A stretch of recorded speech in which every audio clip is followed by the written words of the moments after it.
1500 కిలోల కూరగాయలు, పళ్ళతో శాకాంబరి అలంకరణ. అసలు శాకాంబరి అంటే ఏమిటి? ఈ అలంకరణను ఎందుకు చేస్తారు?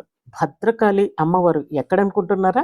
వరంగల్ డిస్ట్రిక్ట్, తెలంగాణలోని వరంగల్ డిస్ట్రిక్ట్‌లో అమ్మవారు ఒక ప్రత్యేక రూపాన్ని, అసలు ఇండియాలో ఇలాంటి రూపం మీకు ఎక్కడా ఉండదు. అలాంటి భద్రకాళి అమ్మవారి గుళ్ళో శక్తి పీఠాల్లో ఒకటిగా చెప్పుకుంటారు. అంటే 18 శక్తి పీఠాల్లో ఒకటి కాకపోయినా కూడా ఇది కూడా శక్తి పీఠాల్లో ఒకటి అని చెప్పుకుంటారు. మరి అసలు ఈ శాకాంబరి ఎలా ఉద్భవించారు? శాకాంబరి ఈ అలంకరణలోని రహస్యాలు ఏమిటి? మరి ఇంకెందుకు ఆలస్యము, ఇంతవరకు మన ఫ్యామిలీ మెంబర్ కాకపోతే బెల్ ఐకాన్ హిట్ చేసి ఫ్యామిలీ మెంబర్ కండి. వెంటనే మన ఛానల్‌లో ఏ కొత్త వీడియో పెట్టినా నోటిఫికేషన్ మీకొస్తుంది. మరి ఇంకేంటి, ఇష్టమైతే లైక్ చేద్దాం, ముందుకెళ్దాం. మరి మన శాకాంబరి అమ్మవారు ఎక్కడ కొలువై ఉన్నారు అంటే, వరంగల్ జిల్లాలోని లాల్ బహదూర్ శాస్త్రి కాలేజీ పక్కగా వెళ్తే లోపల కొండల మధ్య ఒక భద్రకాళి సరస్సు పక్కనే ఎంతో చూడడానికి ఆహ్లాదంగా భక్తి పారవశ్యంతో మునిగిపోవాలి ఆ గుడిలోకి వెళ్తే. అవేంటో కూడా మనం చూద్దాము. మరి ఆ గుడి చరిత్ర ఏంటో కూడా ఇప్పుడు. అమ్మవారి గుడి చరిత్ర చూస్తేనో, వరంగల్లోని చారిత్రక భద్రకాళి ఆలయము చాళుక్యుల కాలంలో క్రీస్తు 625లో నిర్మించబడింది. తదనంతరము ఇది కాకతీయుల కులదైవంగా కూడా పూజలు అందుకుంది. నిర్మాణం చూస్తే చాళుక్యరాజు రెండవ పులకేశి వేంగి విజయానికి గుర్తుగా దీన్ని నిర్మించాడని చరిత్ర చెబుతుంది. కాకతీయుల ఆరాధ్య దేవతగా భద్రకాళి అమ్మవారు కొలవబడ్డారు. మరి కొండపై సుందరమైన భద్రకాళి సరస్సు తీరాన వెలిసిన అమ్మవారు సుమారు 9 అడుగుల వెడల్పుతోని, ఎత్తుతోని చూడడానికి అతి సుందరంగా కూడా కనిపిస్తారు. ఈ కాలక్రమేణా శిథిలమైపోయిన ఈ ఆలయాన్ని 1950లో శ్రీ గణపతి శాస్త్రి గారు మరియు స్థానిక భక్తులు కలిసి పునరుద్ధరించారు. ఆ పక్కన కనపడుతున్నది ప్రస్తుతం ఉన్నటువంటి గుడి వాతావరణము. భద్రకాళి అమ్మవారు భక్తుల కోరికలు తీర్చే శక్తి స్వరూపిణిగా ప్రసిద్ధి చెందగా, ప్రతి సంవత్సరము జరిగే శాకాంబరి ఉత్సవాలు వేలాది మంది భక్తులను ఆకర్షిస్తూ ఉంటాయి. మరి శాకాంబరి అంటే ఏంటి? శాకాంబరి అలంకరణను ఎందుకు చేస్తారు అంటే, మనకు తెలుసు శాకం అంటే కూరగాయలు, అంబరి అంటే ధరించినది. ప్రపంచానికి ఆహారం అందించే జగన్మాత స్వరూపమే శాకాంబరి దేవి. మరి ఈ అలంకరణను ఎందుకు చేస్తారు? ప్రకృతి ప్రసాదించిన ఆహారానికి కృతజ్ఞతగా, మంచి వర్షాలు కురవాలని, పంటలు సమృద్ధిగా పండాలని, రైతులందరూ సుఖశాంతులతో ఉండాలని, ప్రతి ఇంట అన్నపూర్ణ కటాక్షం ఉండాలని ఈ అలంకరణ చేస్తారు.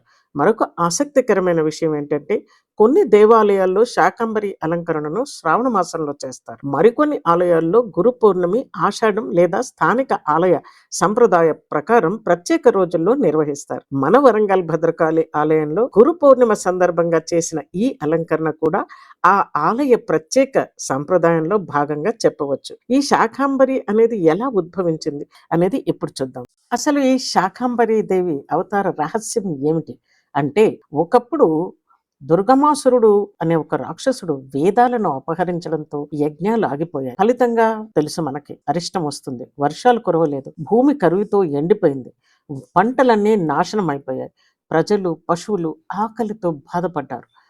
అలాంటి సమయంలో అమ్మవారు చాలా బాధ చెంది ఆవిడ ఏడ్చేశారని కూడా కొన్ని పురాణాలు చెప్తాయి. ఏడిస్తే అప్పుడు ఆవిడ కన్నీరే వర్షంగా వచ్చిందని కూడా కొన్ని పురాణాలు చెప్తాయి. ప్రజల బాధను చూసిన జగన్మాత కరుణతో ఈ శాకాంబరి రూపంలో అవతరించింది. ఆమె కరుణతోనే వర్షాలు కురిశాయి. కూరగాయలు, పళ్ళు, ధాన్యాలు, ఔషధ మొక్కలు సమృద్ధిగా పండేలా చేసి ప్రపంచాన్ని రక్షించారు. మరి శాకం, కూరగాయలు అంబరి ధరించినది. అలా ఈవిడ కూరగాయలు వచ్చి అందరికీ సమృద్ధిగా అన్ని సమకూర్చింది. కాబట్టే ప్రపంచానికి ఆహారాన్ని ప్రసాదించే తల్లిగా ఈ శాకాంబరి దేవిని ఆరాధిస్తారు.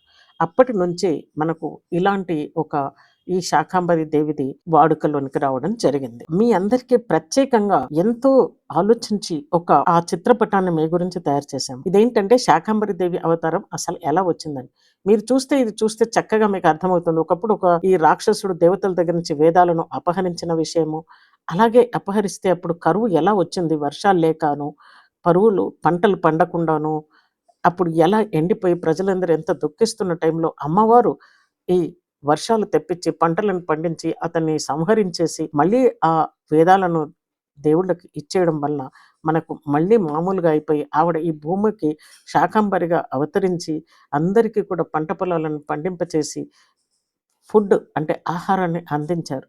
ఆ ఆహారాన్ని అందించడమే శాకాంబరి దేవిగా మనం ఎప్పుడు కొలుస్తున్నాము అనేది చక్కగా వర్ణించబడింది ఈ పట్టణంలో. ఇది మాత్రం మీకోసమే. మరి అప్పటినుంచి శాకాంబరి నవరాత్రులు చేస్తున్నారు. ఈ మధ్య మనకి గురు పౌర్ణమి రోజు జరిగింది మన భద్రకాళి దేవాలయంలో శాకాంబరి ఉత్సవాలు. మరి భద్రకాళి అమ్మవారి ఈ అద్భుత అలంకరణ 1500 కిలోల కూరగాయలే కాదండి, పళ్ళు కూడా 75 రకాల కూరగాయలు, పళ్ళు ఇవన్నిటితోని కూడా అలంకరణ చేయడం ఇది ఒక మామూలు విషయం కాదు. ఇది ఒక్క అలంకరణ మాత్రమే కాదు. ప్రకృతి రైతుకు, అన్నపూర్ణ తల్లికి సమర్పించేటువంటి కృతజ్ఞత. ఆ కృతజ్ఞత భావాన్ని వాళ్ళు ఎలా వ్యక్తపరిచారు. మరి ఇలా అలంకరణ చేయడము ఒకరిద్దరి వల్ల సాధ్యమా? కాదు.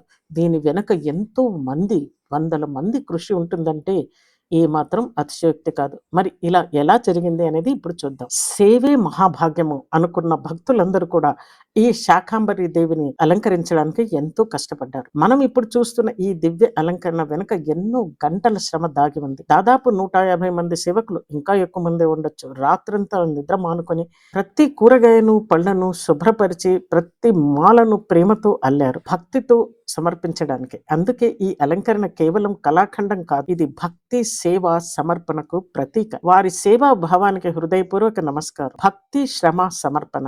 ప్రతి మాలలో భక్తి, ప్రతి కూరగాయలో ప్రకృతి వరం, ప్రతి క్షణంలో అమ్మవారి సేవ.